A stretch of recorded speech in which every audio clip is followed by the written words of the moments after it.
হরে কৃষ্ণ, রাধে রাধে, সকলের চরণে প্রণাম। আজ আমি আপনাদের দর্শন করাবো বৃন্দাবনের শ্রী বৃন্দা দেবীর মন্দির, যেটি অবস্থিত কামবনেরই রাজস্থানের ভরতপুরে।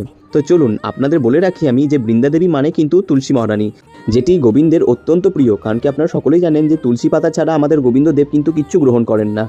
তো আপনারা এমনিতেও সকলে তুলসী গাছ দেখেছেন, যেটি আমাদের প্রত্যেকের বাড়িতেই থাকে, কিন্তু বৃন্দা দেবী বা তুলসী দেবীর মূর্তি কিন্তু আপনারা কখনো দেখেননি। তো চলুন আপনাদের আমি সেটি দর্শন করাবো। আর এই যে এটি হচ্ছে আমাদের সেই বৃন্দা দেবীর মূর্তি, এটি কিন্তু অত্যন্ত প্রাচীন মূর্তি, যেটি বৃন্দাবনে দেখতে পাবেন। আপনারা সকলে এলেন এবং এলে দর্শন করবেন। আর তার পাশেই রয়েছেন আমাদের রাধা গোবিন্দ দেব, যার আসল মূর্তিটি আছে কিন্তু জয়পুরে। তারই আদলে তৈরি করা এই রাধা গোবিন্দ দেব। এবং গোবিন্দ দেবের বাম পাশে রয়েছে শ্রীমতী রাধারানী, এবং গোবিন্দ দেবের ডান পাশে রয়েছে ললিতা সখী। আর ললিতা সখীর পাশেই রয়েছেন, দেখুন কি সুন্দর এক জগন্নাথ দেবের মূর্তি, তার পাশে গৌরাঙ্গের। তো মন্দিরটি কেমন লাগলো অবশ্যই জানাবেন। ভিডিওটি ভালো লাগলে লাইক করবেন, কমেন্ট করবেন, শেয়ার করবেন। হরে কৃষ্ণ, সকলে খুব ভালো থাকুন আর ভগবানের কৃপা লাভ করুন।